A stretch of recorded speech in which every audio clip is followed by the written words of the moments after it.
حرام چیزوں اور حرام کاموں سے ہمیشہ بچتے رہو، تمہاری دعائیں قبول ہونا شروع ہو جائیں گی۔ جس دن تم دوسروں کا درد خود پر محسوس کرنے لگو تو سمجھ لینا کہ تم اشرف المخلوقات ہو۔ اگر لوگ تم سے متاثر ہو رہے ہیں تو تکبر نہ کرو، بلکہ اللہ کا شکر ادا کرو کہ اس نے تمہارے عیب چھپا کر تم کو لوگوں میں معزز بنا رکھا ہے۔ سختی کے بعد آسانی ہوگی، یہ اللہ کا وعدہ ہے، لہذا مشکلات اور آفات کے وقت کبھی بھی امید سے محروم نہ ہوں۔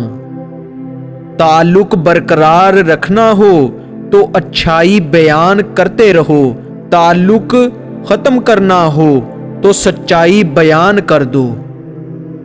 ہماری نیت کی پیمائش اس وقت ہوتی ہے جب ہم کسی ایسے شخص کے ساتھ بھلائی کریں جو ہم کو کچھ بھی نہیں دے سکتا۔ پھل درخت کے اندر سے نہیں آتا، یقین نہیں تو درخت کاٹ کے دیکھ لیں، لکڑی ہی لکڑی ہے۔ رزق زمین کے اندر سے نہیں آتا، یقین نہیں تو کھدائی کر کے دیکھ لیں، مٹی ہی مٹی ہے۔ یہ سب تو اللہ کے حکم سے آتا ہے، چاہے زمین سے نکلے یا آسمان سے اترے۔ کسی کی نرمی کو اس کی کمزوری نہ سمجھو، اگر وہ سر جھکا کر چلتا ہے تو صرف خدا کے خوف سے۔ ان عقل مندوں سے دوری اچھی جو آپ کو بیوقوف سمجھتے ہیں۔ لوگ بہت اچھے ہوتے ہیں اگر ہمارا وقت اچھا ہو تو۔ حیثیت کا کبھی بھی غرور مت کیجیے، کیونکہ اڑان زمین سے شروع ہو کر زمین پر ہی ختم ہوتی ہے۔ دشمن بنانے کے لیے ضروری نہیں کہ آپ کسی سے لڑائی کریں، بس حق اور سچ بولیں، پھر دیکھیں آپ کے دشمن کہاں کہاں سے نکلتے ہیں۔ جو رب انار کے دانوں کو ترتیب دینے پر قدرت رکھتا ہے، بے شک وہ ہمارے حالات بدلنے پر بھی اختیار رکھتا ہے۔ رشتوں میں کمزوری کی ایک وجہ یہ بھی ہے کہ ہم ایک دوسرے کی غصے میں کہی گئی باتوں کو یاد رکھتے ہیں، لیکن پیار، محبت اور سکون میں کی گئی گفتگو کو فوراً بھلا دیتے ہیں۔ نفرتیں تو انسان کا بنایا ہوا ذاتی مسئلہ ہے، ورنہ قدرت تو محبت کا درس دیتی ہے۔ میں نے سیکھا ہے کہ لوگ آپ کی باتوں کو بھول جائیں گے، لوگ بھول جائیں گے کہ آپ نے کیا کیا، لیکن لوگ کبھی نہیں بھولیں گے کہ آپ نے انہیں کیا محسوس کرایا۔ الفاظ پڑھنے کے لیے آنکھیں اور احساس پڑھنے کے لیے دل چاہیے۔ پریشان مت ہوں، اللہ نے تمہارا مستقبل تمہاری سوچ سے بھی زیادہ بہتر لکھا ہے۔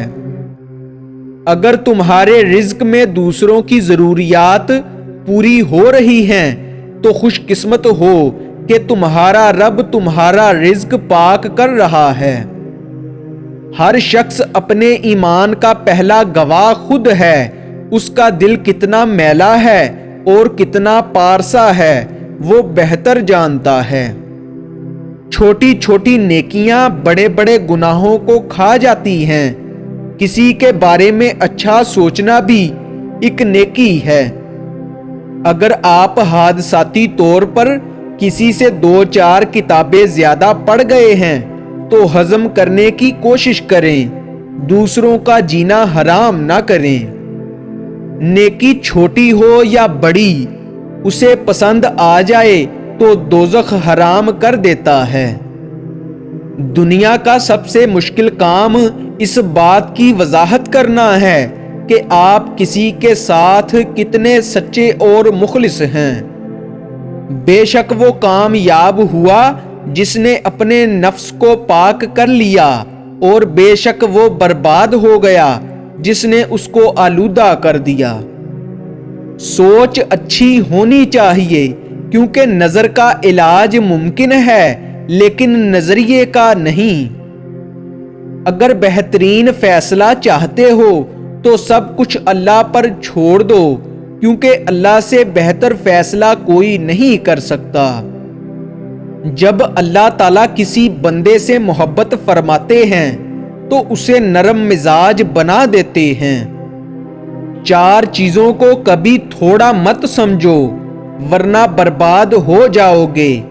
اول قرض، دوم مرض، سوم دشمنی اور چہارم آگ۔